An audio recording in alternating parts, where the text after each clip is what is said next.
Hey, hey, hey, welcome back to another episode of Jedi Academy. I'm Ranger J 1999, your host, part of the RC crew, but the RC crew is not important right now. What is important is we've compiled some of the best and brightest of game changers and YouTubers and sprinkle a little bit of insanity that is RSG.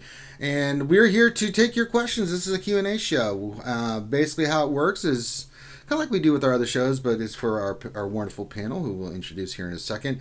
But if you have a question, go ahead and put that in chat. Make sure you put question in front of your statement. I am collecting questions because even though Dr. Finn is in the background working on stuff, he's not really here. I mean, he's here, but he's not really here. So say hi, Dr. Finn, so people can know that you're here, but not really doing anything today. I'm here in body and not mind. Okay, so Finn's failed us again. That being said, welcome everybody. Good morning on this wonderful Saturday. Thank you for spending your Saturday with us. Glad to have you here. But go ahead and get your questions in. And the same as I always say, make sure you give us a thumbs up on the video, subscribe, not just for us, but there's links to all these great channels below. Check out their channels as well and all these great content. Speaking of all this great content, let's introduce everybody that's here right now on the panel. We're going to start with Denver's finest, somewhere up in the mountains, living the life of a mountain man. We've got Warrior from Warrior Presents. Hey, what's going on, everybody? And I'm not in Denver. I'm on the other side of the mountains. Oh, okay. That's all right. All right. Well, just it's all the same to me. You're up in the mountains. Glad to have you here, Warrior. Also joining us from across the pond, we've got the one and only Michael W. Huntington III. Happy May the 4th. And May the 4th be with you. Also joining us, we can't seem to get rid of him, but we never will because he is raising my apprentice. And is the crash test dummy for the apprentice and his force abilities. We've got the Stoner Jedi himself, Xylo Takedown. Hey, happy May the 4th, everybody. Happy May the 4th to you. And then I'm trying to see if anyone else showed up in here. Everybody just came in. Yes, she did. Joining us from the outer reaches of the universe, holding on the light side of the force, although the dark side is slowly creeping in and taking over. Jedi Master Dash is here. Good morning. May the 4th be with you. Mm-hmm. And how much further to the dark side have you turned? Huh, yeah, right. With the Galactic Republic on the rise, I'm more on the light side, of course. Nah, yeah, you're still using Darth Revan. Don't even try to play. The light side will always be that's right. The higher part, whatever you want to call it. The pecking order. All right, so go ahead and get your questions in, and we will start. And they're starting to come in already. But let's talk about what's been going on this week. We've got, of course, quite a lot. I'll just throw it out to everybody and see what they want to talk about. Warrior, anything big this week? Yeah, we had the Padme event. We had all kinds of stuff. Anything that? The Padme event was interesting. The last couple events have been interesting, but I think the Padme event, the one thing that I found ironic at the finest was the fact that Capital Games had said that it was going to be tuned for the newest characters, that it was going to be easier if you had the newer SEP droids, but if you didn't, you could possibly do it with the older stuff. And then went into the event, and I was like, it's just like Chewie. If you have some of the newer characters like Bosk, you're going to be able to do it better. You're probably going to need some of those Zetas. So I actually, a little while ago, spent a little bit of money on crystals so I could buy out of the shipments B1 and Droideka. So I would have the newer droids so I could, basically I could get through this event. And Droideka never shows up in the shipments. I was refreshing the shipments every day, 5 times a day or more, and I got B1 all the way up to 7 stars, and I put a Zeta on. But Droideka, I didn't get him up in time for the event, which is fine. But anyway, went into the event, and the event actually punishes you if you use a B1. So I actually had spent on a crystal pack unnecessarily, getting a character unnecessarily, a character in which they said things would be easier if you had. They didn't specifically say, hey, if you have B1, it'll be easier, but they just said if you have the newer droids, it would be easier. And sadly, that was actually inaccurate. If you use B1, the game becomes much more difficult because of the 40% protection up non-dispellable that they get from him shooting out a turn. So I had to actually drop my B1 and do it without B1, and I put in Sunback instead of B1, and then I was able to get through it. So kind of interesting that they would sell a character and make a pay-to-play character and tell them you need to tell us it would make an event easier, and then have people invest in the characters that would make the event easier, only to find out that it actually, in fact, was a detriment that I spent money on that specific character. Very good. Very interesting. Warriors' knowledge knows no bounds. What about you, Jedi Master Dastra? What stood out to you this week? What's on your mind? What are you thinking about? Well, I'm having a lot of fun with the Galactic Republic. I got Padme, and I'm testing out the combinations, and yeah, that event was freaking hard. Yes, it was. I don't have any Zeta on my droids, and so I used my Asajj lead to get the event done. Did Asajj, General Grievous, B2, Magna, and Dooku. And God, that took me a while though, because it's so RNG heavy for everything to go right. Like, buff immunity is so crucial.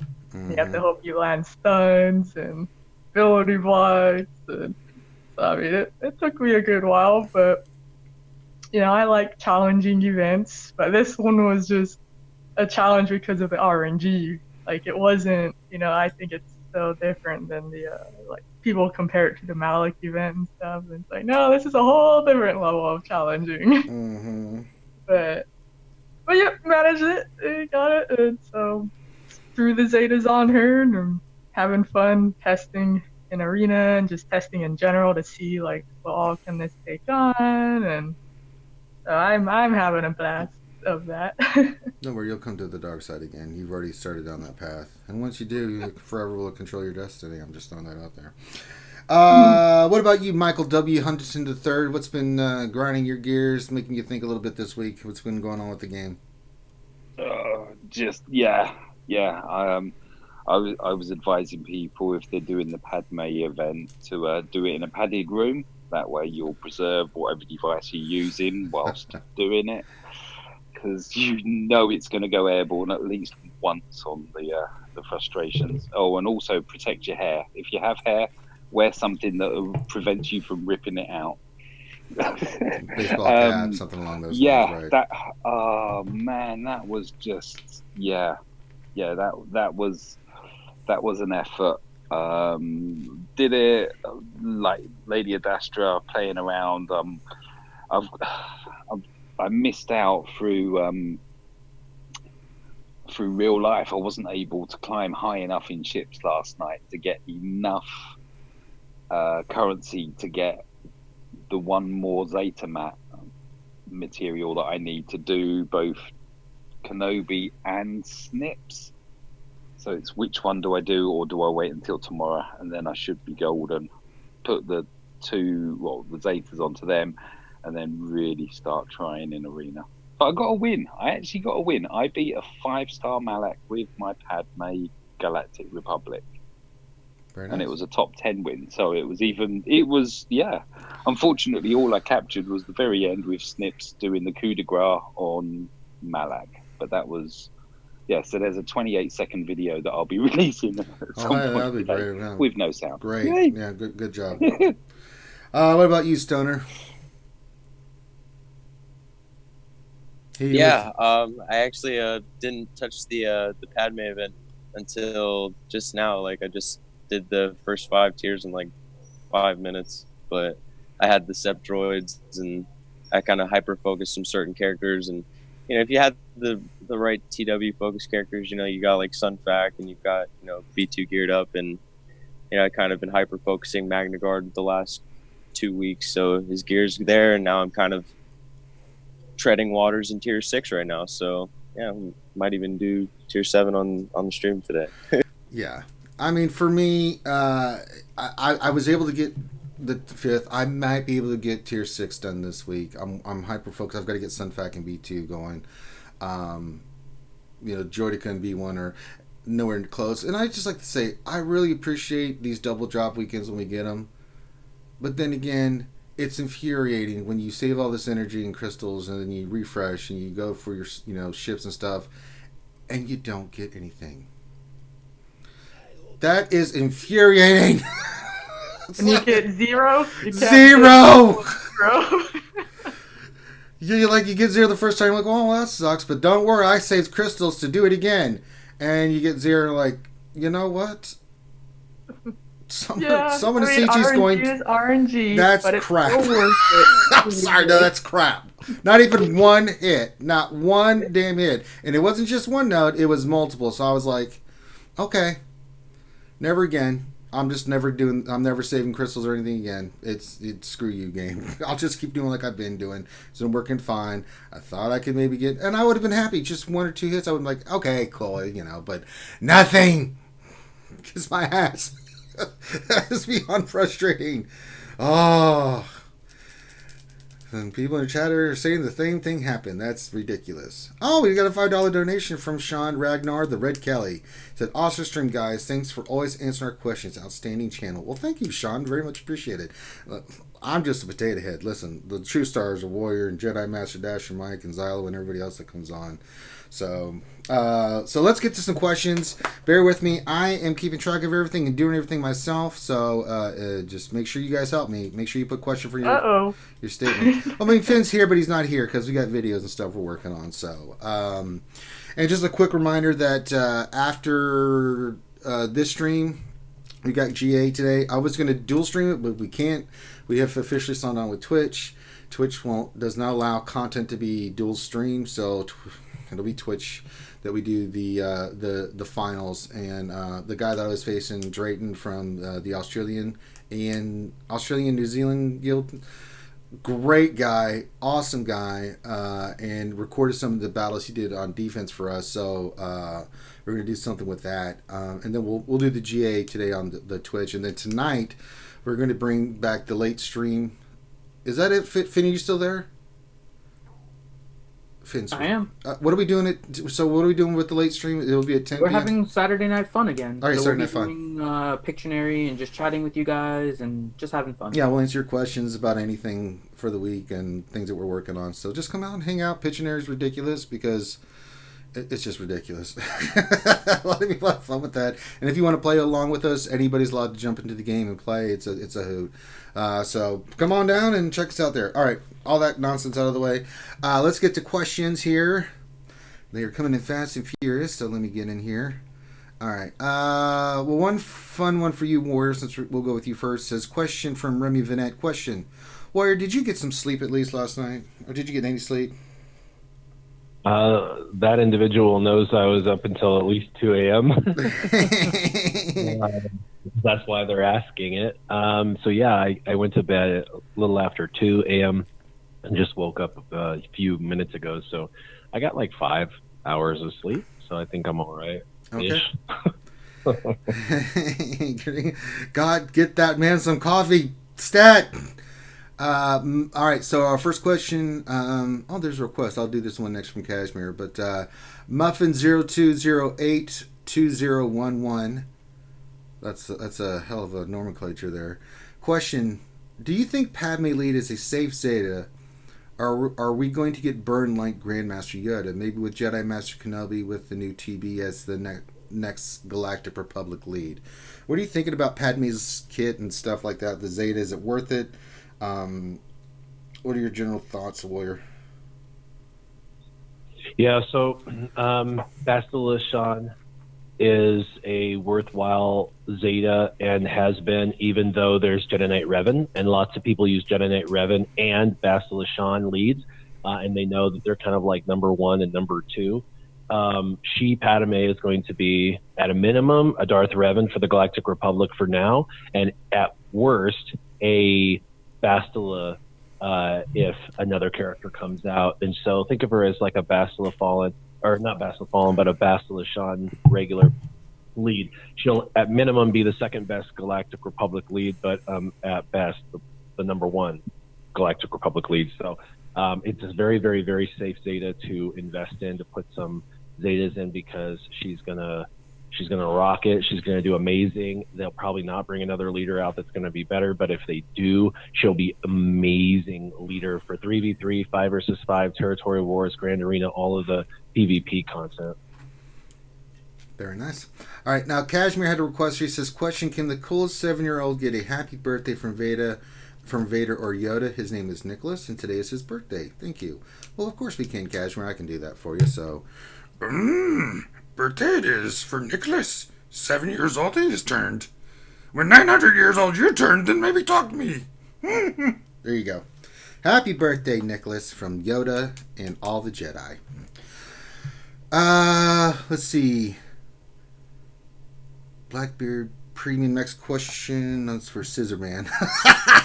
Looks like Scissorman. Oh, yeah, that's Warrior.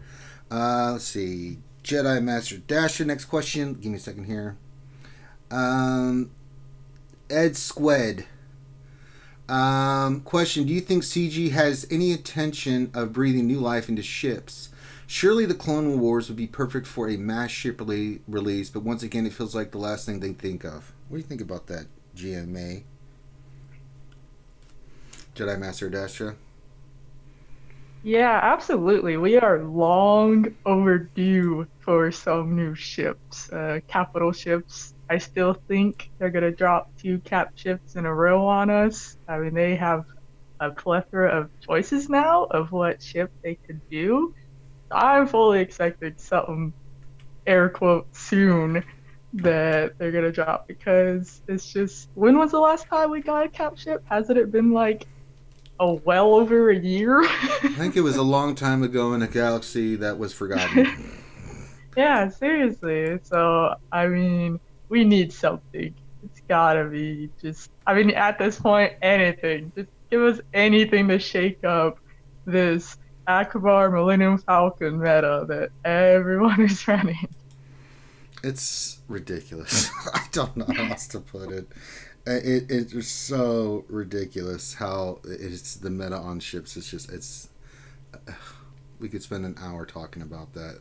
They've got to do something quick. I mean, this ships is basically in my opinion, the most boring aspect of this game. No excitement. It's the same counter. It's just, and it's either you have the Falcon or you don't. That's what it comes down to. No, let's not go down this rabbit hole. All right. Next question for we'll go to Michael W. Huntington III from Boba 140100. Question: what is the best light side scoundrel squad for the heroic Sith raid? Mikey? Ooh. Yeah. So, okay, what we're talking, I'm assuming we're talking phase 2. So what would that be? That would be Kira. Depends how many of the new ones you've got. Right. This is not an easy question, is it? So Well, I'm just thinking phase 3. You could go with phase 3 if you've got them all. I mean, something like an aura lead with light side scoundrels, not dark side. Oh, light side scoundrels. Yes, hang on, light side. So that's gonna be like Kira, right. Mission Zalbar, L3, Emphas, Card, Young Han. Young'uns. Yeah, Young Han, Young Yeah. Lando, Vandor Chewie. Young Lando. Yes. So, yeah. So the best one then would be, well, it would be Kira. Kira would give the boosts to everyone. Does she do that? Do you need the Zeta to do that or not? I would assume say that you've got the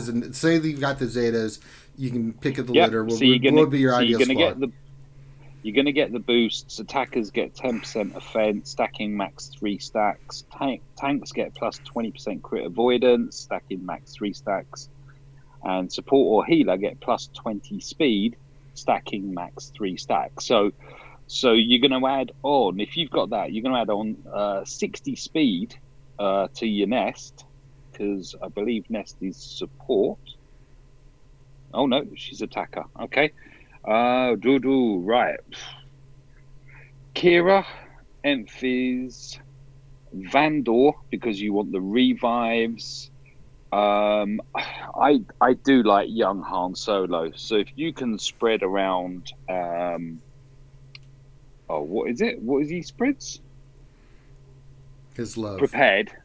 Yeah, he spreads his love and prepared. So if you can spread prepared around all 4 of them and have it on him when he does his biggie, that's just gonna start to really ramp up the score for you. I go all 3 for the tank too. Emphies, Vandor. Yeah. Personally, I would go young Han and, like you say, L3. Because L3. Once she gets ramped up, Vandor. look out. I mean, Jesus. Yep. And you're gonna. I mean, Nest. I'm thinking that you're gonna want to hold on to Han for phase 3, because he works really well in there and he can do the standalone. And if you've got Chewie as well, that would be on the scoundrel side of things. I think that's the way I would go anyway, with the Kira lead. And it's another interesting team you can do because of what his Zeta lead does. Karth with Mission, Zalbar, L3. Oh, of course. Yes. And L3, and you could run Emphas. I prefer to get like Mission, Zalbar, Karth, L3, and then you could go like Young Han, because they're going to be critting like crazy, getting prepared on all of them with L3 in there. Because of Karth's lead, they're just going to keep getting that health and protection back on those crits, and just constantly calling each other to assist and stuff would be kind of cool too, I think. Oh yeah, and if you've got the Zeta on Young Han, like you said, you've got the inflicting speed down, and he'll be assisting everyone that's prepared. All right, and he's going to be spreading that around. Yeah. All right, it's going to be fun. It'll be fun to mess with. So there's some ideas for you. All right, Stoner Jedi. Let's see here. Muffin is. I'm not seeing that whole thing, but the Muffin Man is got another question. It says, any early theories on the best rogue Sith team phase strategy with Padme? What do you think of her old Padme? Oh, I mean, probably phase 2. Like, she's got the mass call to assist. She's got a lot of buffs, so she can keep the team alive. They'll obviously be able to make it to the enrage. Maybe even phase 1, depending on how much you can like spam the specials. But I think that the annihilate would be a little more of a distraction. So phase 2 for sure, because General Kenobi's obviously shown that he's thrived in phase 2. Grandmaster Yoda, same as that. So Anakin will deal a lot of damage under the full Galactic Republic team. What about phase 4? Phase 4, anytime, in my opinion, if you're running a team that you could run in phase 2 and phase 4, like the same situation, isolate kind of takes away a lot more from the team. So the sooner that you can run the team, the better, right? Like if you try and run, for example, like the Armor Shred team with Grand Admiral Thrawn and Boba and all that stuff, right? The team doesn't thrive as well in phase 2 in phase 4 because isolate just eats away at the team and slowly takes away the pieces that you want to utilize through the whole phase in the enrage to max your damage. So yeah, phase 2 for sure, in my opinion. I mean, we'd have to test it, of course, too, but I could really see it thriving in phase 2. All right. Back up top to Warrior, we had a question about Scissor Man account, and it's from Blackbeard Premium. And he wants to know, Warrior, what is Scissor Man doing with that free Zeta?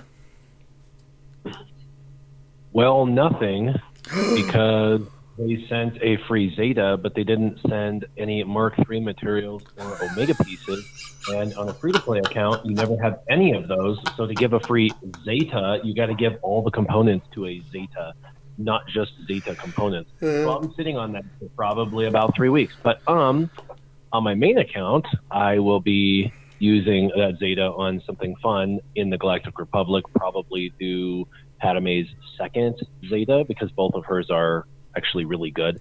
I did her leader first, and the other one's really good as well. So I'll do those, and then. Well, what are you thinking about for Scissorman? I mean, have you thought about like once you do get the material? So I've got Bastila's because she's my lead in arena, and then I did Yoda because Yoda is his unique is just amazing. It's extra turn meter and foresight and all of that, and those are my only two I have. So now I want to do something dark side. So I'm either going to do Emperor Palpatine, which is a phenomenal Zeta and makes him even at gear 8 insanely good, and that's definitely on the top 3 list. The second one that's a possibility is my bounty hunter lead Bosk, doing Bosk's lead Zeta. Oh, that's great, yeah. So possibly do that one. He's only gear 8, but they're wrecking stuff at gear 8 already, so that Zeta should give them the durability, and that provides protection to all of them. And my team's pretty squishy right now, so that would be actually a very good Zeta for me for territory battles. To try to get through some of the late stage battles that I'm struggling with still, because gear 8 just isn't enough, but the regeneration might help me get a little bit further. So there's that. And then the third one that I was thinking about was actually Han Solo. I know that that's just crazy because he just takes one extra shot or whatever anytime he does his basic, but it's so much extra damage that. And I love Han Solo. That character is one of my faves in the game. So those are the top 3 that I'm thinking about, but the 2 leaders are the 2 that I'm kind of leaning towards. But like I said, I got to get Mark 3s and I got to get Omega. It's a never-ending struggle. And if you guys haven't checked out when we say Scissorman, that's Warrior's new alternate account that he's doing from scratch. So if you guys haven't checked that out, especially if you're a newer player, you should definitely check that out. It's a fantastic, fantastic series that he's doing. So, all right. Next question for Jedi Master Dasha, but I call her Lady Sith. This next question is from... Let's see. Hideous asked the question. Says, "Question: What to do with this free Zeta?" I don't know, Hideous. What do you want to do with your free Zeta? Brother, we got to know what you're looking to. You got to get what to do with this free Zeta. How about you use it, but you kind of have to get context of what you have. Write another question, damn it, Hideous. All right, this is a question for Jedi Master Dasher from Ryan D. Question: What pack can I buy that includes positive RNG? What? Hear that right? Yeah, what pack can I buy that includes positive RNG? Is that even possible? I don't know, because listen. We all know my track record with RNG. A la today, I had nothing. Those packs in general, that gear one that gives you that 50% chance. I guess that's really good packs. Those have been good. I can't. I mean, other than the guarantee, once you know what you're getting. Yeah, that's true. Yeah. But I like those ones. Those ones would actually be pretty nice. That 50% chance to get 50 of the salvage or 25. Sure, yeah. And even if you get 25, you still save a whopping 10 crystals. But I've actually been lucky. I got the 50 on the golden eyeballs. I was like, nice. Yeah, a lot of people did. I just don't buy those packs just because I'm so hyper focused on what I do with my crystals and stuff. So, yeah. But they're a good investment. They really are. Our positive RNG. I don't think that is that an oxymoron. Positive RNG. That just doesn't make sense. Right? Oh man. Oh god. Okay. Next question will go to. Oh, hold on. No, I actually have to get going early. Oh no, Lady Dash, you just hop in for a little bit while. All right. Tell people where they can check you out at and stuff. All right, you have a good one on this awesome May 4th. Pimp your stuff. Be with us all. Pimp your stuff, Jedi Master Dash, before you go. Where's your channel? Oh, Jedi Master Astra on YouTube. I post a lot of Jedi content. Mm-hmm. I just posted my run of getting the 7-star Padme with my Asajj lead, which, again, very RNG heavy. It's awesome that it can be done. but it took me quite a few tries. I wish I had counted, but then at the same time, I kind of don't want to know how many times it took me to. Well, yeah. But yeah, just I'll be uploading a bunch of Galactic Republic stuff soon too, since I'm doing arena trials and other trials with that stuff. But it's Jedi related, so it counts. All right. We'll make sure to do that. Have an awesome day, you All guys. right. Happy May the 4th to you, Jedi. Master Dasha. Lady Sith. I threw that in there. All right. Next question will go to Her Majesty's Finest, Michael W. Huntington III. I lost my place. Crap. From Ziglet, question, Mike. Is there a Zeta priority for the new Zetas? Anakin, Padme, GK, Ahsoka. If you had to put them in order, what would you do? Good question. Actually, before I answer that, because I'm going to pad this out a little bit, in answer to the RNG, positive RNG, the kit you buy is called a CCTV kit with recording capabilities. You track down which coder CG employ that dictates. Don't do that. Oh my RNG, God. Get out of and here, then Michael. That's about the only way you're going to get positive RNG, I reckon. Don't Blackmail. do that. Don't, yeah. Don't do that. Don't It's do that. It's a federal offence, apparently. Yes. Don't. Unless you're in Finland, unless he's Finnish and he lives in Finland, in which case you're golden. But, But if you're in the right country, go for it. Get out of here, Mike. what was it? Swordfish, wasn't it? Yeah, that's where I learned that from. Yeah, stop it. So I can only go with the way that I've gone. So I did the Padme lead. I'm now torn between. I've got the freebie today, and I can either do GK or Snips. Ideally, I'd love to do on the offensive side of things. I want to do Snips, but I'm thinking I'm going to have to do GK. So Padme, GK, Snips, JKA, and then somewhere in between that, in that mix, you've got Padme's unique. Now, if you're going against Malak, if you're going against Revans, you're going to want that just to give her the additional protection. But yeah, or Zaris, because I mean I'm seeing good stuff. Yeah. But she's not one of the. Yeah, if you haven't done Barrett, It wasn't part of the damn question. No, I know. Anakin, Padme, General Kenobi, and Ahsoka. Yeah.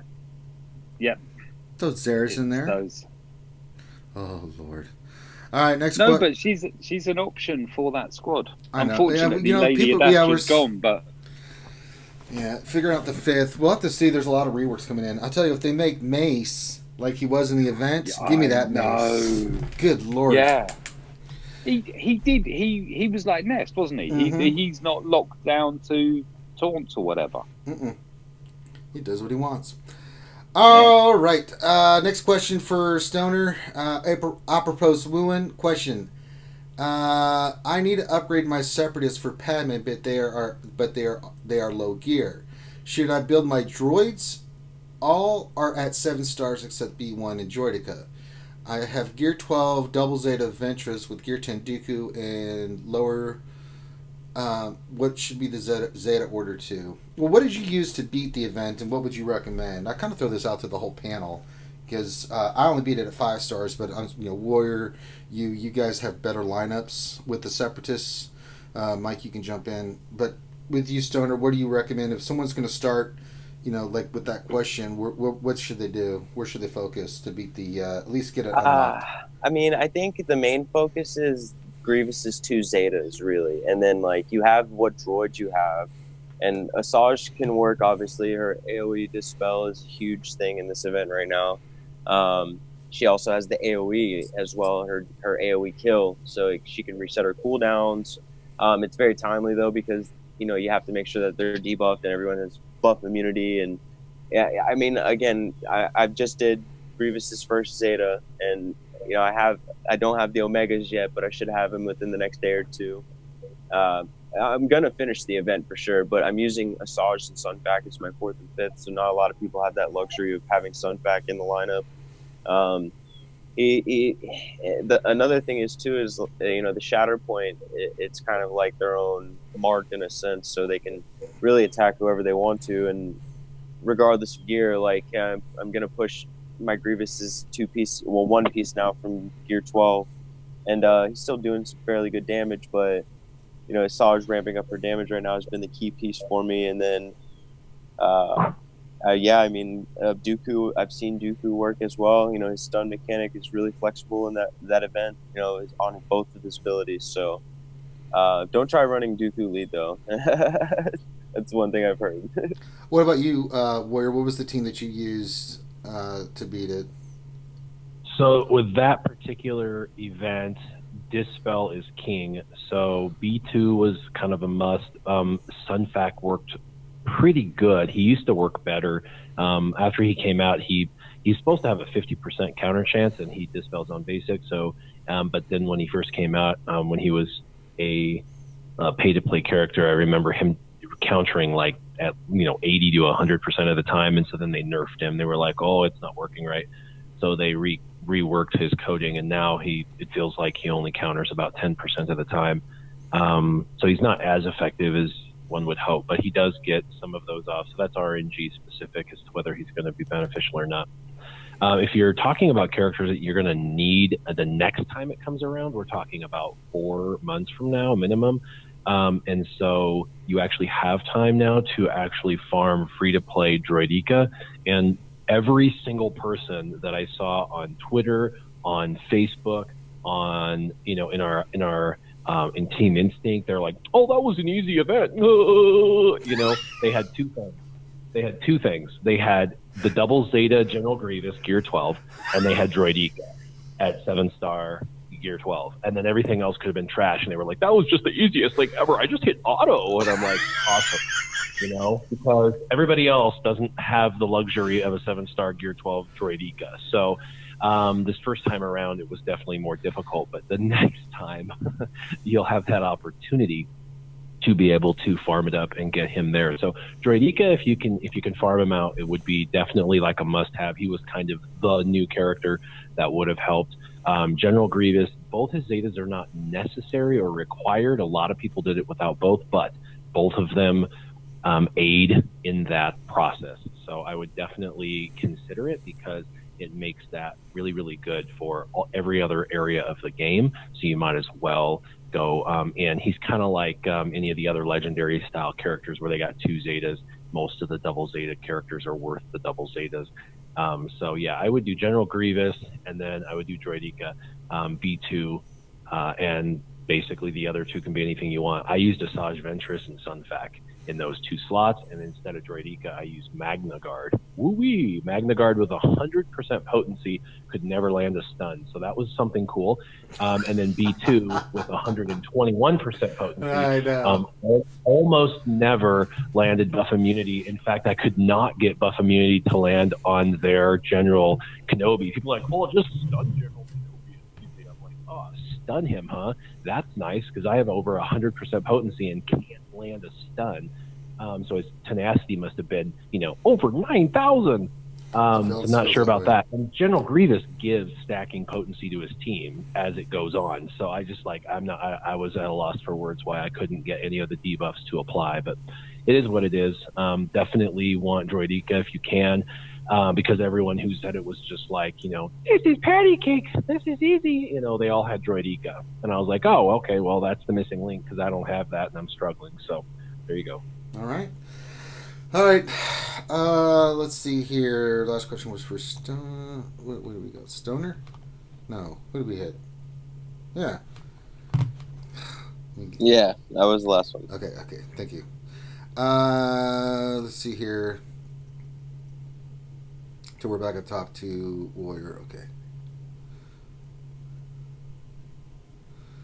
Well, they kind of answered Jason Krulik's question, so we'll go to the next one.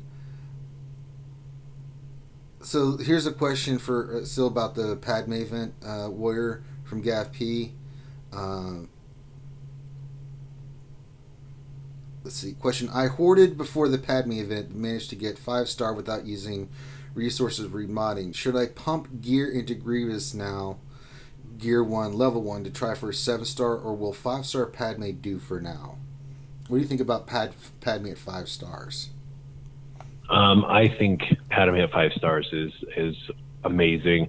I've seen video of Padme at 5-star Gear 8 wrecking stuff in Arena, where they were just like, oh, I'll just try it and see, and it's like the insane amounts of protection regeneration, and then the protection goes to health, and all of a sudden she's back to full health, and then someone takes a bonus turn on the other team, and all of a sudden everyone's got 40% protection up. And so provided you have the abilities leveled up, that's really the most thing that matters. Even under geared, under starred, she was amazing. Kind of like Chewie, Chewie's amazing at 5-star. Obviously, everybody wants these characters as 7 stars, and really the reason is that's your ticket into every part of the game. If you want to take it into a heroic raid, you would need a 7th star. And so that's kind of the desire, obviously. So you won't be able to use her in like Sith raid, things like that. But, that's not the end of the world. You've got a lot of people that don't even really actively participate in raids. They care more about like territory battles and wars and things like that. Or they care about Grand Arena, and she's going to be great in all of those levels. Mm-hmm. All right, next question for Michael Huntington. It says, question: was there any testing of Padme in the raids? How did she do? Have you run her in any raids yet, Michael? Or have you seen anything from your guild? I'll throw this to the panel as well. No, we what did we have? Did we have a raid last night? Oh, actually, yeah. I think I might have tried her in hat, but it wasn't very good. But I'm thinking. I would think that she'd be a good phase 1, phase 2 transitional squad, but caveat there is that if you've got Jedi Knight Revan, that would yield you way more score. I think the thing with her in the raids is, yes, you will be the one you want to use, but the raid isn't out yet.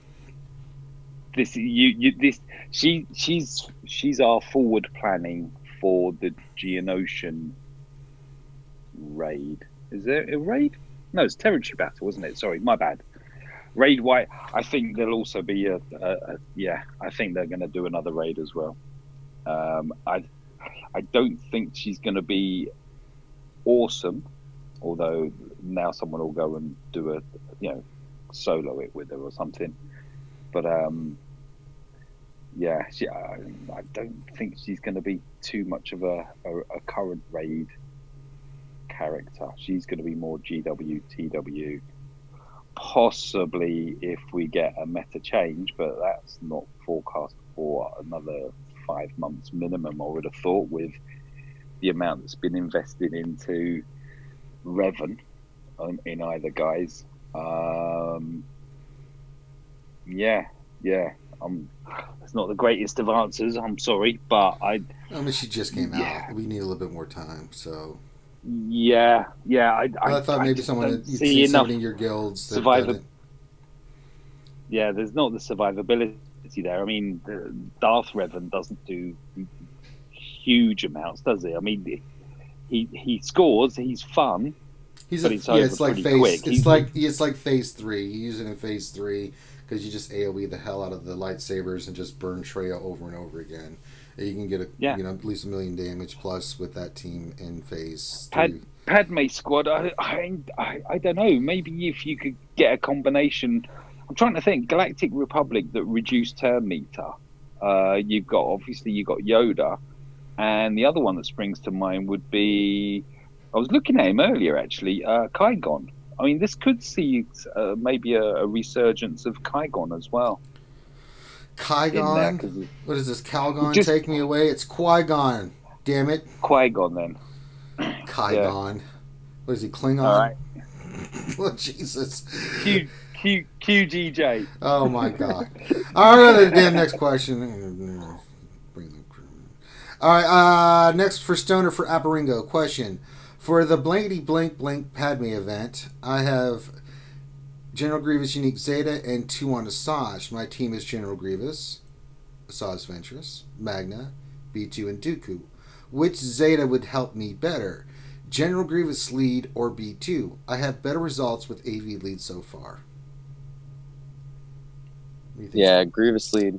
Yeah, I mean, even if you have one Zeta and you want to stick with the Asajj lead, then go with Metalloid Monstrosity. But like, again, I mean, like, it's a catch-22, right? Like Finn stated, I believe it was yesterday on the lunch stream. You have to get Padme down first, and I'm on tier 6 still. I've probably done like 15, 20 attempts now, and I've got a gear 11 Grievous with the Zeta lead. B2 and Magna Guard are both gear 11. Sunfac and Asajj are gear 12. And even if you get Padme down, it's still pretty hard to, focus down the revive for the Jedi. So it's with getting Padme down, that's when you can utilize Grievous' lead, and having the Metalloid Monstrosity. I'm noticing, like, if I had it right now, my pieces would start, or Grievous would start taking more turns, and he's not taking as many while Padme's up, and it's hard to kind of get through Padme until that. So I think it's really difficult without having both of Grievous' Zetas, and again, it's not needed, but I haven't tried it for an hour yet, so. And if you're having more success with the Asajj lead, then that's awesome. But I mean, that's the most RNG heavy aside from Dooku. All right. The other thing is a lot of people are having success with taking her down and then immediately going after Jedi Knight Anakin just to get the damage dealer dead, and then Fishy Eyes will bring him back to life, and then you have to kill Anakin again really quickly. Kind of like in Arena where you would kill Yoda, he'd be revived and you kill Yoda again for the double kill. And then Jolie would revive him and you have to kill him a third time. Like a lot of people go that route in Arena when it's Jedi Knight Revan. The same is true in this event. They basically visualizes like Jolie and let him expend his revive. It's on kind of a large cooldown, so if you kill the damage dealer, the primary damage dealer, and then he gets revived, kill him again, and then you can kind of go heavy against the Fishy Eye guy, and then once he's dead, then you can kill Mace and General Kenobi. But a lot of people had better luck doing that, although some people are just trying to focus down the fish dude. And apparently with Droideka, if you had that, you can just one-shot him really easy. So that's where all the easiness came from. I believe it, yeah. He's invincible. Everybody hits him. Damage immunity does nothing. He absorbs all that craziness, and then he just goes kaplow and blasts the hardest character to kill, because that fish dude was just like Jolie, super, super defensible, like almost like a tank in and of himself. All right. Yeah, he can definitely take some heavy hits for sure. All right. I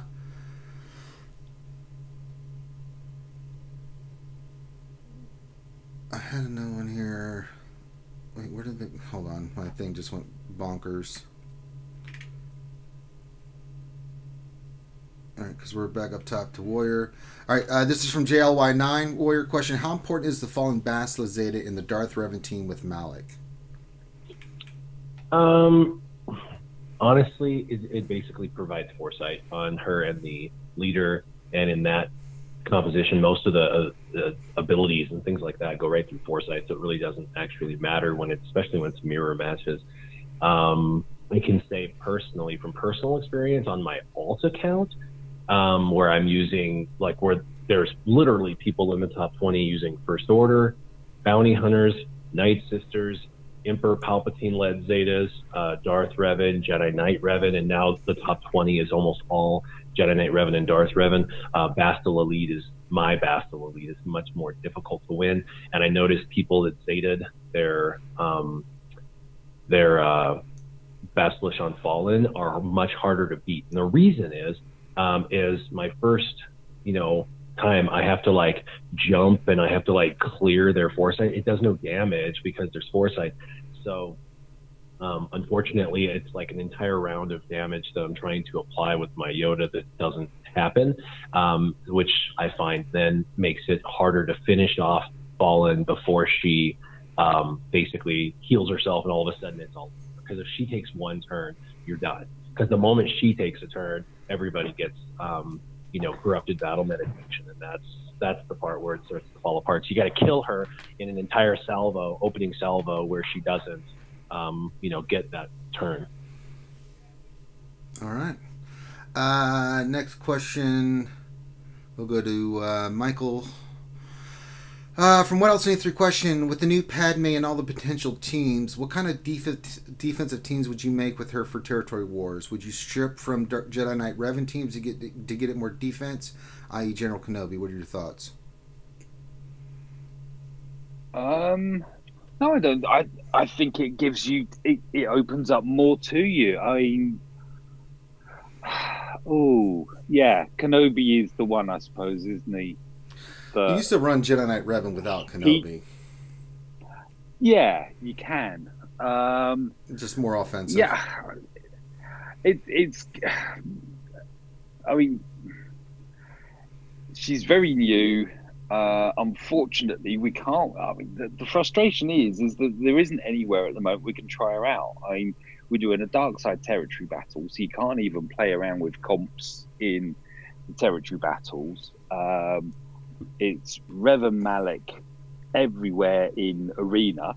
Well, for me anyway. So there's not much in the way of testing. I mean, I'm going to be playing around a bit, but on my alt. I mean, my alt's in the mid 200s in arena, and I'm thinking I don't have. Actually, no, I'm not, because I don't have Padme on there. But just with the Galactic Republic of just playing around a bit with a couple of Zetas onto Toons and trying it there to pave the way on the main. But that's a luxury, I suppose, I have in having a second account, that I can just try things and then cascade on to the main. It's going to be a suck it and see. It really is, of how the comps work. As I say, I mean, if you can switch stuff around, you need the tank, don't you? You do need the tank. I think you'd be fine. Yeah. Yeah. You're going to have to strip away. Yeah. You could put General Kenobi on that team and still have Jedi Knight Revan running with Jolie, Grandmaster Yoda, throw Ezra and Hermit Yoda in there and be like, still being able to dominate. So I think it's totally fine. And you could maybe sacrifice another squad if you want them, if the burn was there to do it. I saw a comp earlier, I'm pretty sure it was Jedi Knight Revan, but with Unmasked Crew in there as your tank, and go that route. Yeah. It's probably going to be a hybrid on one of them. All right. But don't sacrifice your Galactic Republic with Padme, because obviously you get the boost for having 5. All right. So the next question is from Finn. I'm not even going to address this question other than say, Finn, 1, quit watching Family Guy. Stop it. And 2, if you have time to be dicking around in the chat and asking questions, you can come in here and help me. Stupid Finn. Trying to throw a Family Guy Star Trek question in here. Ridiculous. All right, Darth Hideous came a little more clear on what he meant earlier with that Zeta question, so we'll go to Stoner. So Darth Hideous says, question, Zalbar, Talzin lead, Darth Hideous unique. What to do with this free Zeta? If that was you, who would you put it on there, Stoner? What were they again? Sorry. Zalbar, Talzin lead, Darth Nihilus unique. What would you do with the free Zeta for those 3? Who would you put it on? I like Talzin lead. Zalbar, Talzin lead, Darth Nihilus unique. Yeah, I like Talzin lead. And you get a lot of benefit from the Plague and the Revive. Yeah. And Night Sisters are still one of the most dominant teams in the game, so you won't regret it. I mean, even if you have a Sarge lead, Mother Talzin lead all the way. Yeah, I like that. I mean, Zalbar is kind of tempting. I love Zalbar Zeta with mission. It's so good. Oh yeah, it's a good one for sure. But I agree. Talzin lead is just a notch a little bit better. If I had to pick the second one, I would say probably what was it? Zalbar. I mean, Zalbar, you just get It's so much more so mechanic good. out of that team. Yep. All right, next question back up top to Scissorman. Question from Albin Rubens. Question: I just got Jedi Knight Revan geared in Zeta. I'm used to CLS and Arena, and I'm afraid of the Jedi Knight Revan on Jedi Knight Revan Hell. Should I still switch to Jedi Knight Revan? You think? I'm the only CLS in the top 50. Thank you. So should he stay with CLS or should he go with his new Jedi Knight Revan Triple Zeta team he's got now? Yeah, if he's got Jedi Knight Revan, there's a couple of good reasons to switch. He's been running CLS for a long time, so he knows that team in and out. He knows all the nuances of that team and knows just everything like the back of his hand, and that's good. But you want to know the Revan team in all of its nuances as well. And the only way to learn that is to literally play it over and over and over and over hundreds of battles. And so Arena is a great place to really master your craft on a specific team composition. And that's where, like, you know, switching and evolving, it would help. The other thing is you'll become slightly more competitive and you'll probably be targeted less. And so because of that as well, you'll be able to climb a little higher probably, and you'll probably be able to not fall quite as far. So for the sake of payouts and for the sake of practice, if it was me, I would kind of, for now, switch and go kind of all in on the Revan side. All right. Next question to Mr. Hunt. Question from Gav P. Is the new Padme Galactic Republic team a counter for any traditional meta teams? If so, which team compositions, and would it work with 5-star Padme? Yeah, you done the event, yeah. Yeah, it's legit. I mean, it's a question of what's underneath Revan really now. That Padme squad is going to be awesome and a nightmare to combat. I saw some comments about, but it needs so many Zetas on it to make it work, or to make it, really OP. But then can you please tell me a squad that doesn't require an absolute shed load of Zetas to make? I mean how many Zetas is it on the Darth Revan? I mean, Darth Revan's 8. 3. Yeah, 8. and then the There team you go. before that was 6 with the Grievous team, so it's Yeah, 14 Zetas and 2 teams. And Jedi Knight Revan, if you include, it's at least that's 5 on that one now. So you're looking at the same sort of numbers as such, aren't you, for Padme? So as far as Zetas go, she's on the lighter side of a full working squad. But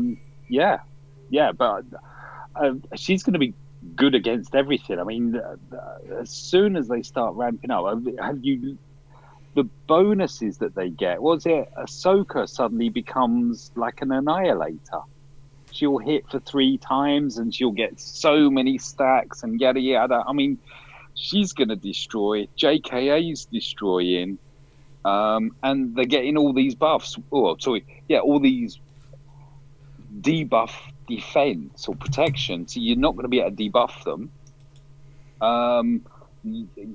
It's going to be, and then of course you're going to get Mr. Beardy slapping out retribution on all of them. So every time you hit one, you lose a team member, a squad member. So that's the bit I'm excited about. I mean, we're speculating of this, and I'm going to go into dangerous territory now.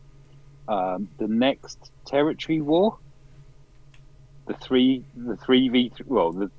squads. I mean, I was thinking it's going to be 2 walls of Revans. We might mix it up there, of course. Revans and Padmes. Get through that, and then find a Revan behind it. All right. I think we're going to need a lot of headache pills and a lot of padded rooms to protect our equipment and to try and ease our headaches. All right.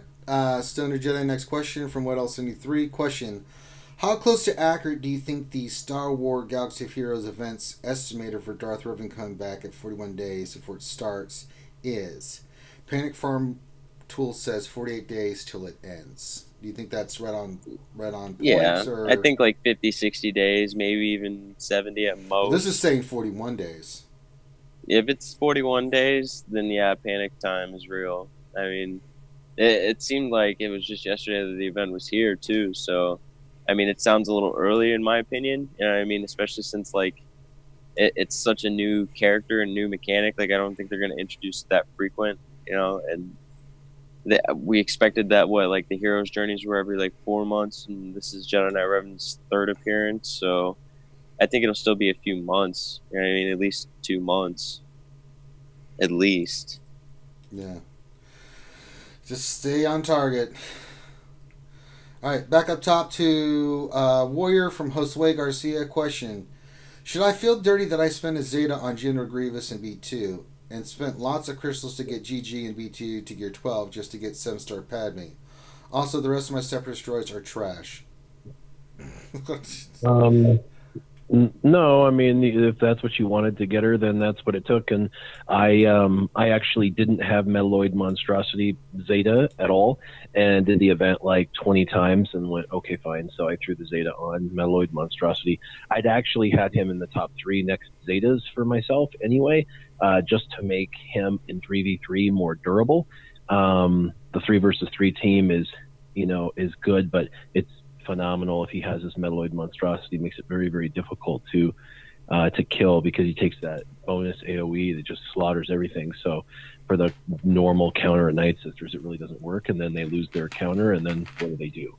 So there's a huge upside to having that Zeta for PvP. So I don't think you'll regret any of that. Obviously, if you're going to run him, you need at least, you should go for, 5 or 6 total droids that you can run underneath him, with him included, so you can do 2 3v3 teams, or you could do 1 5 versus 5 team. So you want to be looking at the B1, and you want to be looking at the B2, and you want to be looking at Droideka and stuff. And you can, now that you have Padme, kind of casually farm those characters for PvP purposes, but you don't have a rush. So Padme will help with Galactic Republic, and everything you did for him will help with droids. But it sounds like you made the right decision for yourself. Absolutely. Next question from Mike Hunt. Romulus 1 question: do you think it's worth it to buy Omegas from Fleet Store if you have a bottleneck situation for Omegas?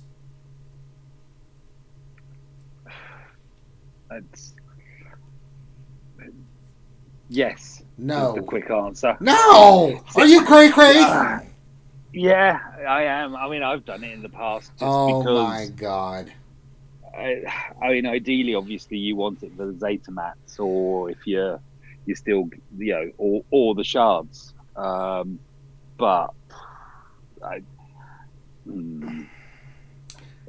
there's too many places that you get Omegas. You get one every day if you do your dailies. There's events. Yeah. There's lots of different places that you can get Omegas from. There's not that many to get Zetas. That's why I always say don't buy Omegas. That's true.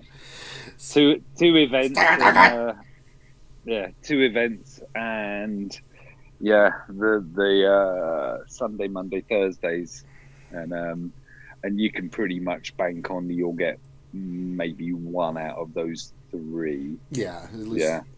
Yeah. I mean, think worst and be pleased. Yeah. When it's higher than that, but yeah, okay, save that resource then, definitely. That's right. Don't listen to me, listen to Ranger. That's Ranger's right. Got his head screwed on. That's right. Mike's just being cheeky. Jesus. All right, next question for Stoner. What else 73? What would you use against a Bastila Juhani Hermit Yoda team in a 3v3 all gear 12? You said Bastila, Juhani, and Hermit Yoda? Mm-hmm. Now my apprentice. That's wrong. Well, you don't want to go in there with a solo nest because of Hermit Yoda for one. So if I was gonna recommend something, maybe it's probably a little consuming, but like a Kira Nest Hermit Yoda team, or you can go with your own Bastila, a second Jedi, and a Wampa. Wampa will chew through that team pretty quickly. You could also go with maybe like a Kira Han Chewie team. CLS Han Chewie would burn through that really quickly. It's a kind of consuming team. First Order on offense.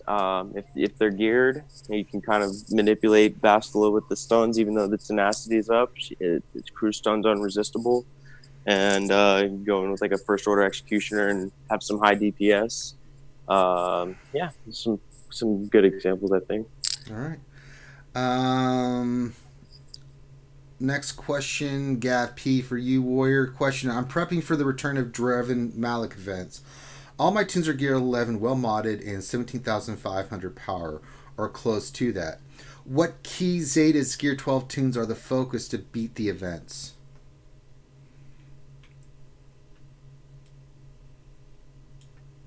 Warrior? Sorry about that. I was chatting with my wife really quick, and I apologize. You don't have to apologize about that. Yeah, I'll read it again for you, bud. Question: I'm prepping for the return of Revan Malak event. All my tunes are gear 11, well modded, and 17,500 power or close to it. What key Zeta's gear 12 tunes are the focus to beat the events? With Darth Revan, you're probably really, really close to being there. But with Malak, honestly, every character on both sides pretty much needs to be ticked over to gear 12. You need to have, phenomenal modding.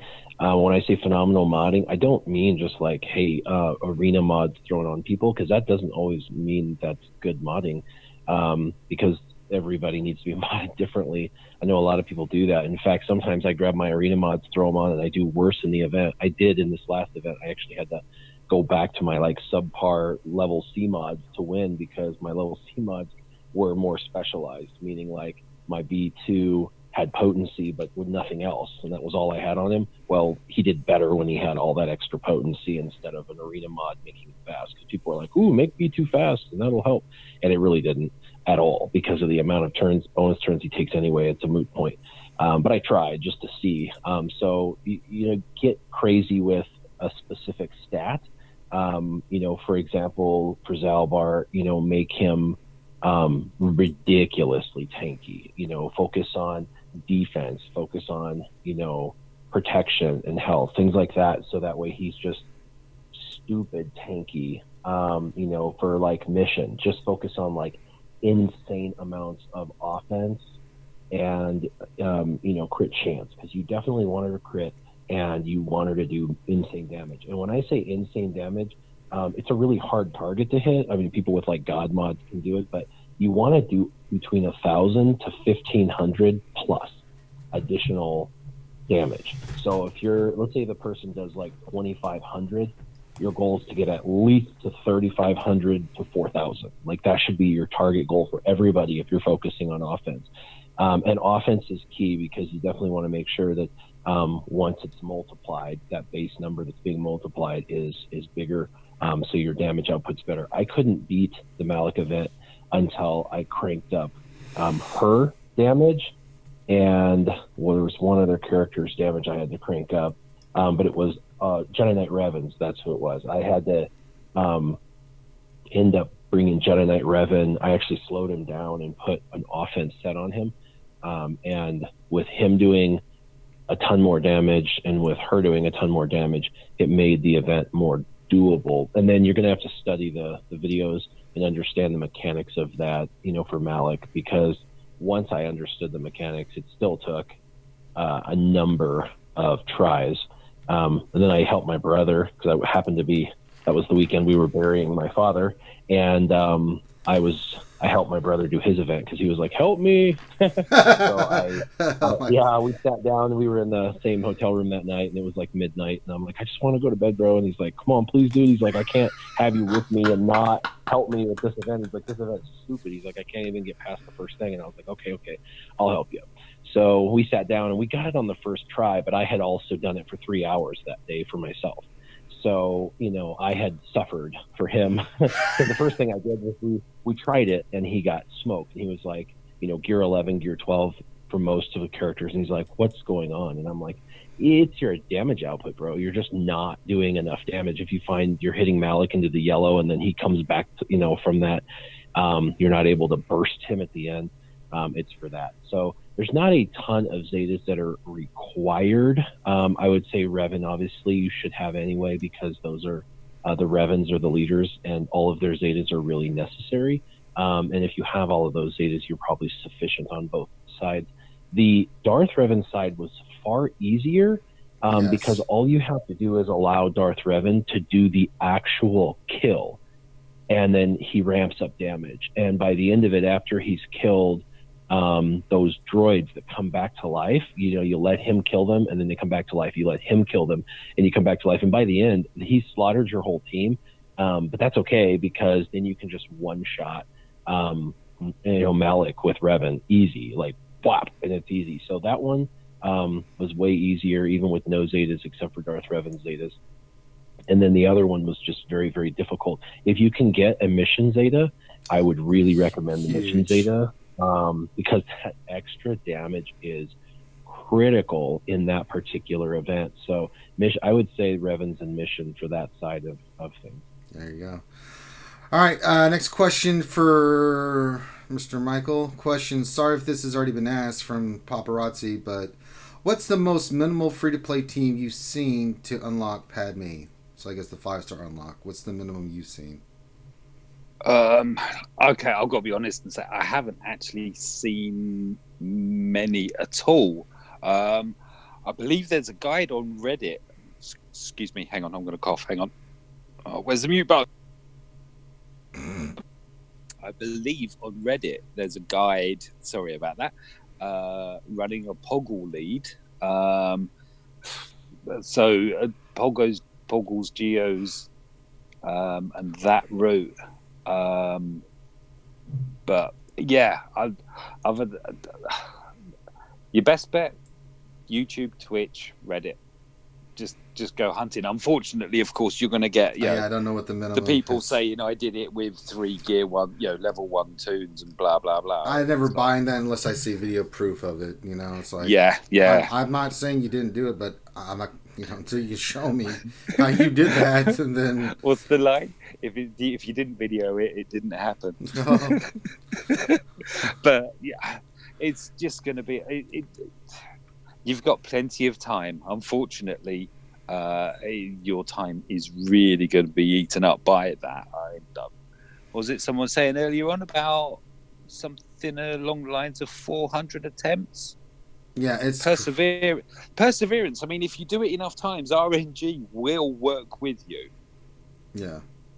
It's just keep at it, and I'm pretty convinced. I'm going way back, early days. But I was really struggling to unlock a 7-star Grandmaster Yoda, and I'm convinced on the last day, in the last few hours, the difficulty reduced. So I don't know whether there's any kind of correlation between the number of players attempting it at that time and the RNG that you get. It would make sense in a way. I can maybe provide something here, because I've been trying to figure out different strategies, because I don't have Grievous right now. So I've been watching a lot of videos and trying to figure out what strategy I can use with my current squad and all of that. The lowest I have seen is 1 gear 12, 1 gear 11, and then like gear 8 for the other 3. Here's the thing. That gear 12 in the unlock is almost always Asajj. There was one exception where it was a Grievous gear 12 and an Asajj gear 11. But Asajj ends up being the key for when you're doing that squad. The other 4 rotate a little bit. It seems to be easier if you have Grievous on the team. And Asajj is usually the lead as well. You can do it both ways, with Grievous lead or Asajj lead, but the minimum unlock that I've seen so far is a gear 12 Asajj with a gear 11, I think it was a Geo soldier, and then like gear 9 and 8 with the Grievous and Sunfac and B2, if I remember correctly, was the team. So you can do it, but Asajj is going to be kind of the key for that team, right? Once everyone starts dying, and if you can get rid of Padme early, then you'll be able to ramp up Asajj, and she'll be able to do a lot of damage. Or you can go the Anakin ramp up route. So there's two different strategies. So either you can kill Padme first, and she doesn't get rezzed by the calamari Jedi, or you can kill Anakin, have him res, but that triggers more of the reses or more of the damage by Asajj, and you need to make sure she's able to take a little bit of a beating because you're going through extra turns. But that's the minimum I've seen so far. And that's science from Finn. All right. Next question for Stoner. Question: I'm using GG Sunfac Spy, Asajj Gear 12 and B2 Gear 11. I have one Zeta which Zeta is most important for GG for Tier 7 of Padme event? I'm thinking I'm starting to lead more towards Metalloid Monstrosity than the lead because, I just did the lead literally like not even an hour ago, and I'm not really getting to utilize the lead much because Padme is like the main target to go for first in most strategies. And you're not getting to utilize that until she's out of the picture with that lead Zeta. So Metalloid Monstrosity, it seemed like it would trigger a lot more if you had to invest in one or the other, it seems like.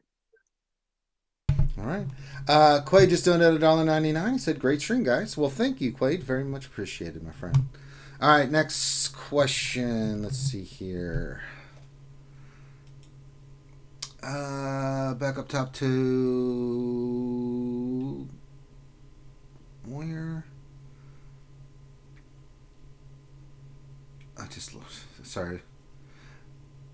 It's from Two Fingers. Question: I have double Zeta Grievous Gear 12 plus double Zeta Asajj Gear 12 plus Magna Guard Gear 11, Zeta B2 Gear 11, and a Gear 8 Sunfac. Do I have a chance? And if so, what should be my strategy? Is this question for me? Yes, that is for you. That's why I said your name, okay. Warrior. God. You cut out with me, so anyway. Yeah, so I think with everything with Sunfac, you have a chance. You'll lose him probably pretty early. So if you have anybody else, you might do better. But I think you definitely sound with the 5-star. I think for the 6-star, it'll be some RNG slugfest, but I think you can get the 6-star. For the 7th star, it's going to be difficult. He said he had both Zetas on General Grievous, right? Yeah, double Zeta Grievous, double Zeta Asajj. So the good news is with Sunfac being crap and falling apart and dying quickly, that might actually just feed you an extra turn anyway, and that extra AoE is insane. And as your characters die, it's going to allow for more and more turns and damage and stuff, and that helps. I know a lot of people had said that was kind of the thing that helped them was that double Zeta. So the Gear 8's tough. The couple Gear 7 or Gear 11s is kind of tough too. I mean, it does make a huge difference when you tick over from 11 to 12 in durability. I mean, protection and stuff like that. Protection and health go up by 5,000 to 8,000. Some characters even more. That's a lot of durability, but I think you can do it as long as you got things modded correctly. I mean, General Grievous needs to have goal. Obviously, you may not be able to get there, but your goal is going to be to get to 60,000 health on him. It's doable, totally doable. If you have a Jolie Bindo, steal his mods and put those mods on him because obviously his damage is based off health. And take your time when you play. Take your time. Make sure your B2 has like 100% potency minimum. All potency mods and stuff, so that way you get the best chance. I also noticed, like, I'd go into the event, I'd hit go, and their opening salvo, I would lose a character, or one of my characters would be critical, like in yellow, almost dead, and they're like Gear 12. I'm like, seriously? And so I'd restart, and the very next opening salvo, they would hardly do any damage to anybody. And I'm like, what? Like, that is literally their opening salvo could be bleh, or what? So just know that if you like launch the event and it goes. By the way, they did a good job of allowing you to replay the event over and over and over without having to watch an animation. I hope everybody respects that, because that was like the biggest complaint about Chewie was you had to watch that opening salvo open over and over and over and over as you did the attempts, and they chose not to do that this time. Like it's way better than some of the other events where you have to watch that like huge animation. It's not like that in this event, so that's cool. But for sure, definitely open it up, and if you see everybody kind of survive that opening salvo pretty good, and there's just a little bit of protection loss, then play that run. And if they open up and someone's like dead or critical, then just hit restart and just try it over, because I don't know why, but they do different things every single time you launch it. They don't have the exact same opening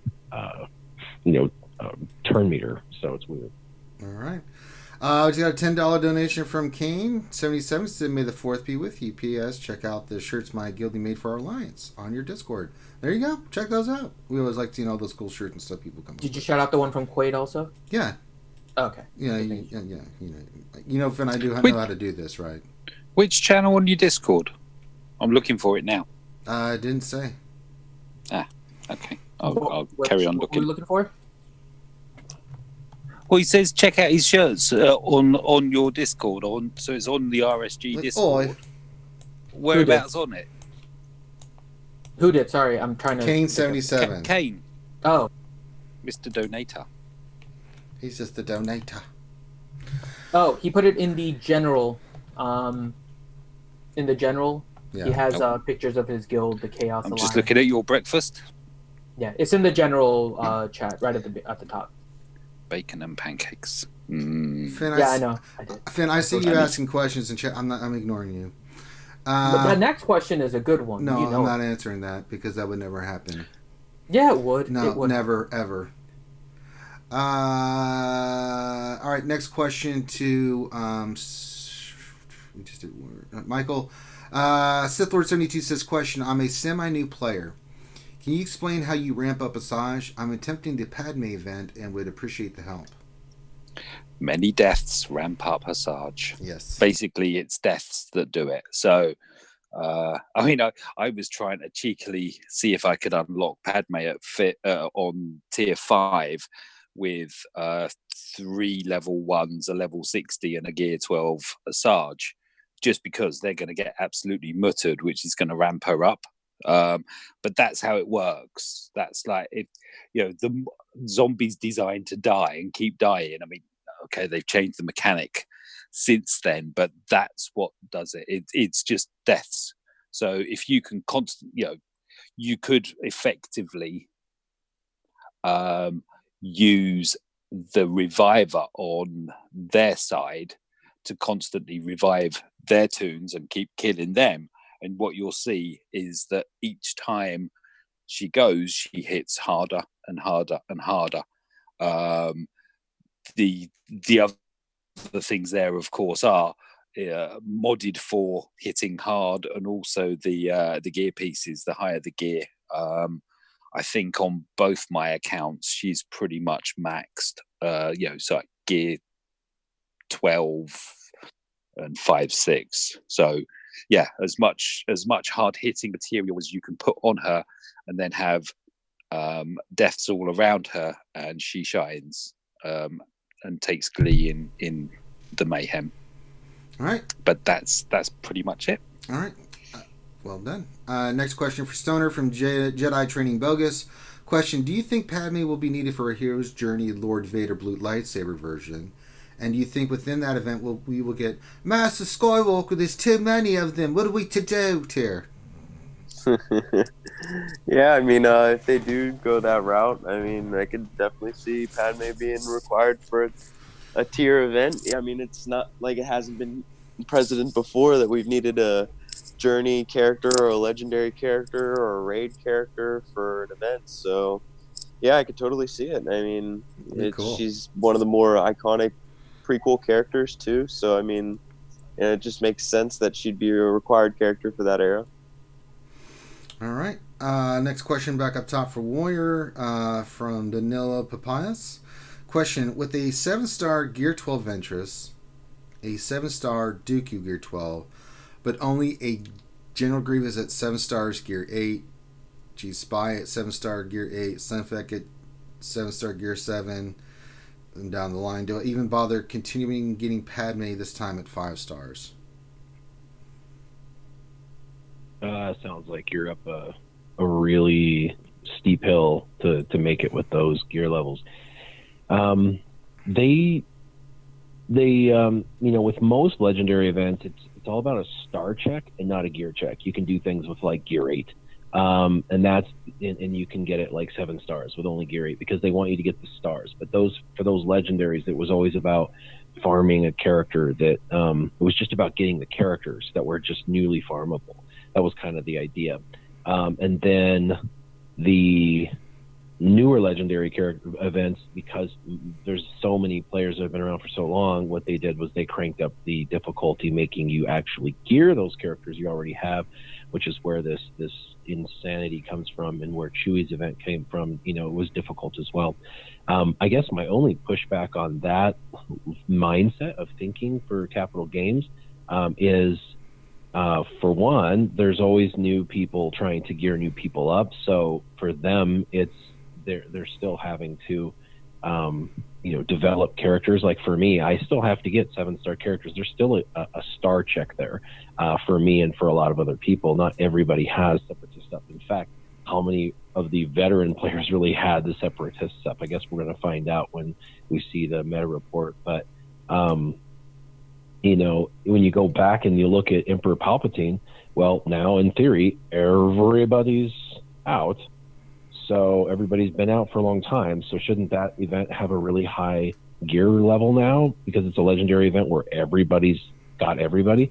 And the truth is they won't go backwards in time and do that. But it would be nice if they kept consistency where legendaries were a star count and not gear level. And heroes' journeys were gear level and star level combined. Because come on, if you've got 5-7-star, separatists, that should have been a reward in and of itself to get Padme for you being dedicated enough in the past to gear up stupid characters like Geos. You know what I mean? Mm-hmm. So I don't know, but they definitely they've cranked up. Those are the only 2 legendary events I can think of where they've cranked up the difficulty significantly. Because all the other legendaries we're talking about, like Yoda, you can do it with Gear 8. Emperor Palpatine, you can do it with Gear 8. I did Thrawn with some Gear 7 and Gear 8 at level 80, and without all the Omegas. So most of the other legendaries are all pretty easy, even though those characters are like stupid easy to get and stuff. I'm not sure why, they wanted to crank the damage up so severely on those 2 legendaries comparatively to old legendaries. But they did, and both the characters you get as a reward are really good legendaries, probably slightly edged out better than some of the other previous legendaries, so I'm guessing that's why. But I think you're probably not going to get her this time around, sadly. Yeah. All right, next question for Michael. There's 2 questions here from Paparazzi, so we'll kind of time them together, dealing with 3v3. So the first one is, what 3v3 squad are you seeing will be the best to use with Padme? And then what's the best 3v3 team for Grievous? So we'll start with Padme, and what do you think is the best 3v3? Okay, just top of my head, if you've got at least a Zeta on all 3, I'd probably go Padme, GK, Snips. Not Anakin? The thing about Anakin, of course, is it's still, for him to be really effective, the other members of the squad need to be dropping down into yellow health. Mm-hmm. Whereas Snips is going to heal everyone, so she's going to give a bit of longevity. And she's going to hit like a truck, and of course she gets rid of the buffs, doesn't she, on her basic? If you put the Omega on there, I think that would be for me. Again, going to have to do some experimenting with it, but that would be where I'd be looking there. And General Grievous. General Grievous, I'm kind of. You see this one. ideally, obviously, you want all 5. But for me, I'm in the position that I do have a pretty good Droidica. So I think for me, it'd be Grievous, Droidica, and B1. And just, because chances are Grievous is going to put I forget what the it's called, but he'll put it onto Droidica, and you've got the Droidica can go into that shield mode and basically take an absolute beating, and at the end of it destroy one of theirs just through the stacks that it'll gain through being focused as the target. I think that's where I would go with Grievous. I don't know. I mean, yeah. All right. Next question for Stoner. Devil's Treasure question. Is it better to focus on finishing the GG squad or focus on Padme and General and GR? GG 1 Zeta, B1, B2. Zeta is done already. Yeah, go with what you've already invested in. Stay on target. I mean, and then on top of that, the Grievous team, it takes some pretty heavy investment, obviously. And I mean, maybe you want to put another Zeta or 2 on that team just to kind of round them up a little more. I mean, your GG team is already set in stone, basically. I'm sure most people have worked on General Kenobi. If you played the game for a while, you probably worked on Anakin a little bit, and same goes for Ahsoka. So long term, the Padme team is going to be fun, but it still feels like it's missing something. So I mean, investing what you can in Padme right now too, as well, isn't a bad idea. But mainly focusing on those droids right now is my plan. So I would recommend that too. All right. Finity wants to know as well, Stoner, what is the war cry for the apprentice when he betrays Ranger Force chokes him? It's just not going to happen. He's not strong enough in the Force. I am the master. He is the apprentice. Maybe one day. The rule of 2 does apply, but he ain't even close. Right now. He's got some more training to do for sure before that even is a theory. We're only at chicken nuggets throwing at his father and some Force lightning and Force choking, but that's about it. Quaid, question for Warrior, specifically. It said, it looks like Padme is accounted for Darth Revan. What Zetas would be necessary? Ahsoka, General Kenobi, both Padme Zetas? Question mark. Yeah, they are really building character teams to. I mean, a lot of people are like, "Whoa, it's Zeta intensive." Well, so is every team nowadays. I mean, if you're not putting 6 Zetas on a team, you're not doing it right. And they're really, making the Zetas almost necessary, required kind of thing. Just like the Revan teams. I mean, you can get 9 Zetas on some of those teams. So, it's I would say all of them. I would say Padme's, both of hers are amazing, and then I would also do Snips and Jedi Anakin, with Jedi Anakin being next, and then Padme. Not Padme, but Ahsoka. I did Ahsoka's a couple weeks ago when she got reworked because I wanted to test it and stuff, so it was pretty cool. So all I'm missing in that group of them is General Kenobi's, which I feel like is totally not needed. But I mean, it's nice, but not needed at all. And then, of course, I just need to get Jedi Knight Anakin's. So that'll be my next Zeta, is Jedi Knight Anakin Zeta, and we'll get there. All right. But I don't know. I think that it's a counter to Darth Revan without Malak pretty solidly, and I think that's where they wanted this team to sit, was a team that would be like a top 5 style team for PvP, but not be so overpowered that it take over Malak. And I think apples to apples, you're not going to beat Malak teams. I know that there are going to be videos that prove that otherwise, but we're also talking about people that have probably superior modding to the majority on their leaderboard, and they're going against inferior modded Malak teams, because I did 2 weeks of heavy testing on that open test account that they gave the entire community for anyone who wanted to join in the community. They did beta testing or whatever on this, and I went ahead and joined that and tested that team before it came out, and I could beat anything easily except for on offense, except for teams with Malak. And these were, of course, very well modded Malak teams, and I I did decent in my modding, and because I didn't have like better god mods, I just couldn't win. So I think mods really comes down to mods. It always does. But I think if you're looking on your leaderboard and you're like, yeah, I don't have the best mods, you're not going to beat a Malak team. If you're the one that's like, ha ha ha, I just had good luck, then maybe you can move, all your mods over to this team and have some success on offense pretty consistently. But, on defense, I think you probably still fall. But it's a fun offensive team for sure. A lot of caveats to the team. It's just like I said, all these new characters are getting insane kits now. You gotta have a bachelor's degree in English decomposition to like figure out these kits. Jeez, God. All right. Next question for Mike.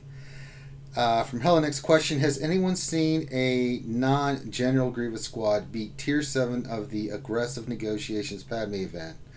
So far, I can't find one where T7 was beaten without Grievous. I don't think there one that exists. Mike, do you know of anyone that did it that way? I don't. No. The thing is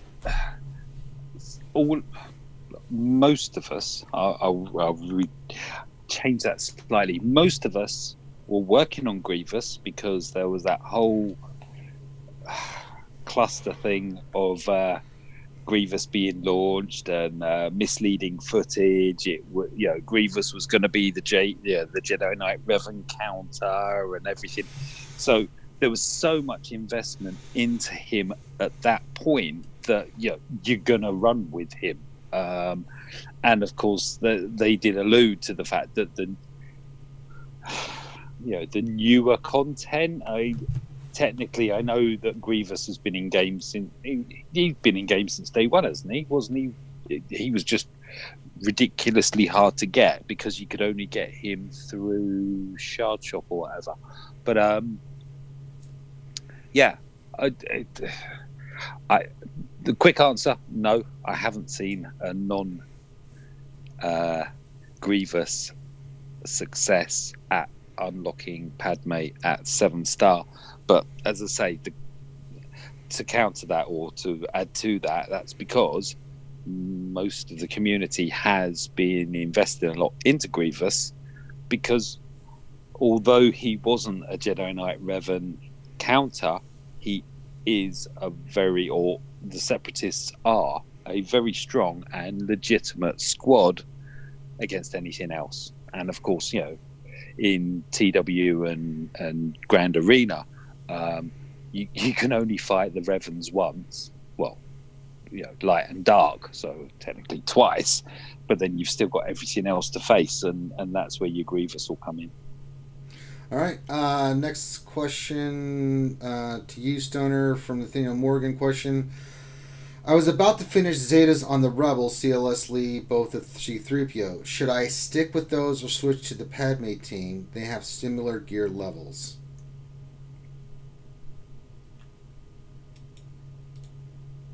Stoner. Sorry, I was mute. I would really lean towards the Padme team because you've already invested some Zetas in that CLS team, and if you've got the one on C-3PO, I mean, I find it in my scenario that I'm not running C-3PO with R2-D2 as much. So it's kind of like a nice Zeta. It's a luxury for sure. But going with both on Padme, she's definitely the top 3 tier teams now, right? Between the two Revans, depending on your mods and how you look at what you're utilizing your characters for. So I would say investing in the Padme team right now for you makes more sense for your Zetas because, again, you've already worked on the characters around her and you can utilize her mechanics to the best of your ability. All right.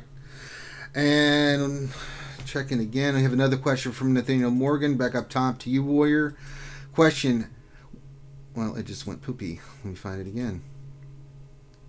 With how legendaries are being done, should we just assume that any group of characters that come out with canonical synergy will have a legendary and start hoarding? So for a long time now, whether the characters were at least 14 months or longer. If a new character was introduced into the game, it was unequivocally going to be used for an event.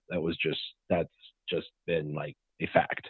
For anyone who kind of shuttered their eyes to that, got punished drastically by not farming those characters.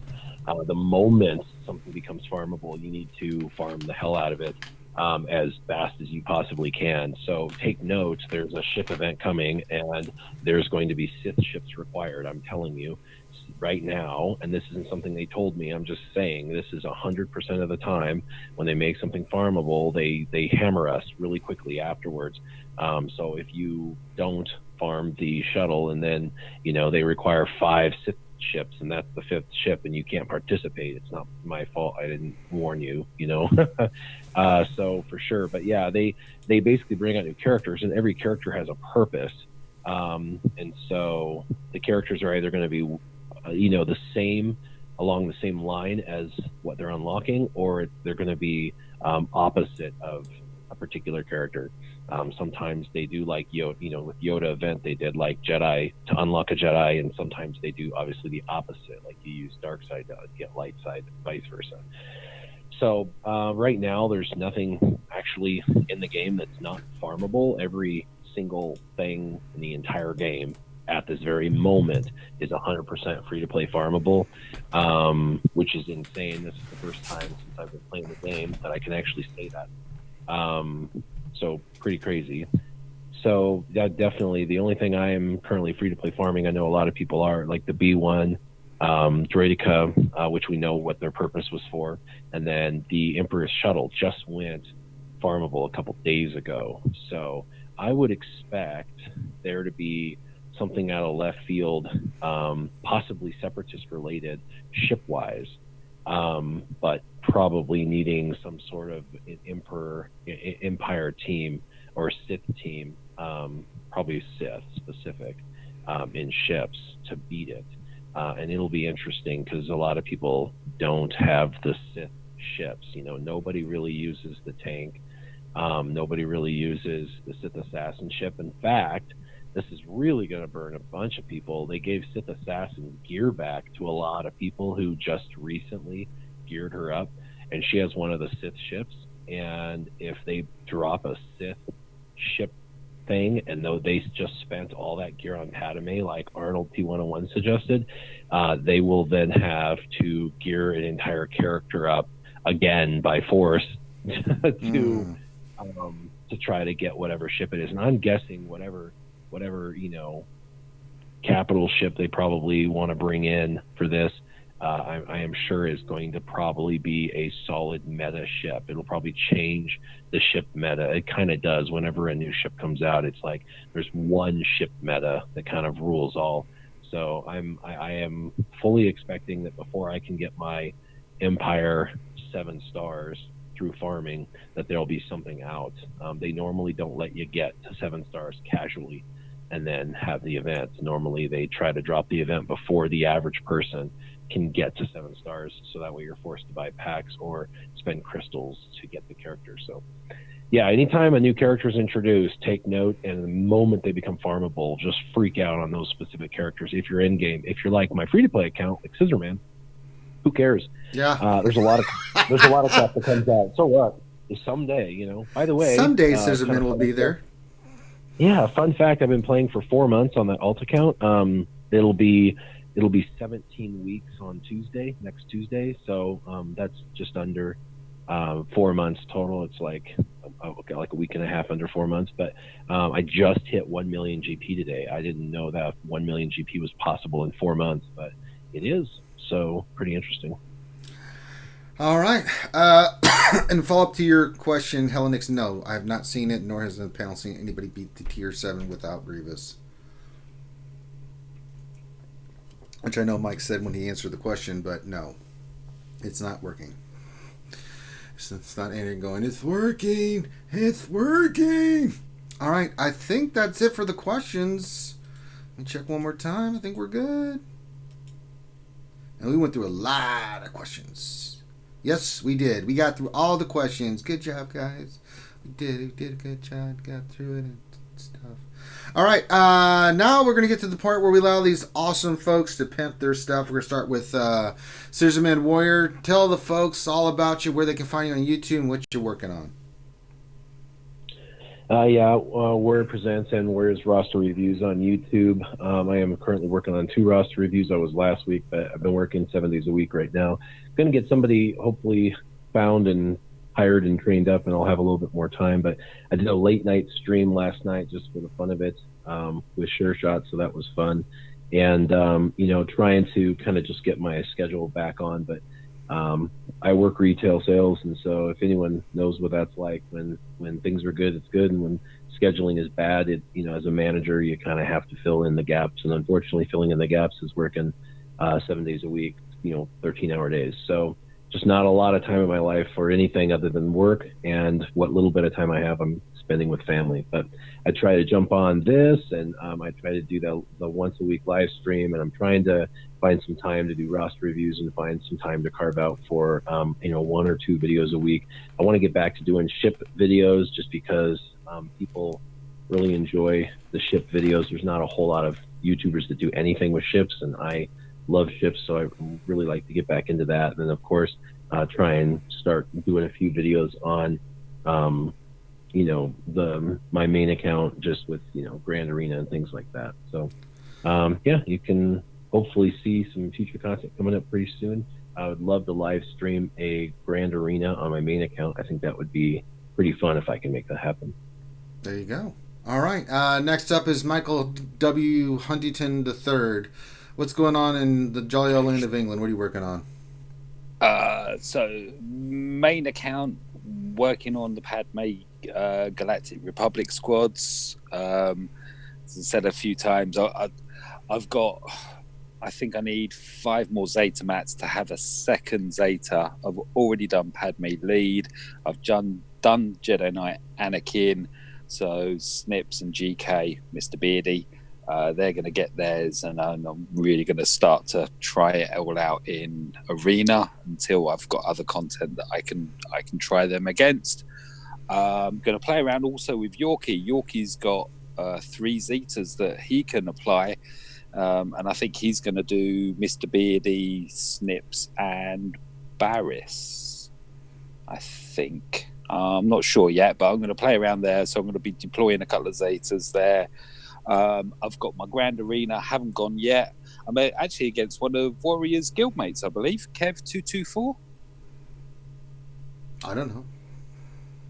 I was leaving gap in case Warrior was there to confirm or not. I think he's in the same guild, I'm pretty sure.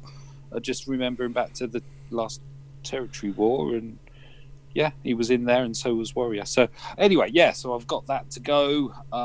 Actually, no, doesn't matter. I'll chat about that later.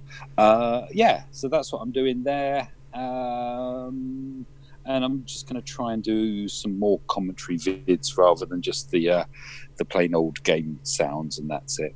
But that's me. Come check me out, Mike Hunt, SWGOH. Don't forget the SWGOH, otherwise you get completely different. Well, not completely different content, but drastically different, but slightly different. Yeah, more visual. Yeah. And last but not least, the one and the only Stoner Jedi. Where can folks check out you and My Apprentice? Check me out on YouTube. It's Takedown Games, and I've been doing a lot of Grand Arena live streams. Every round that I could possibly do. I haven't missed one for quite a couple weeks now too. So there's a lot of Grand Arena film.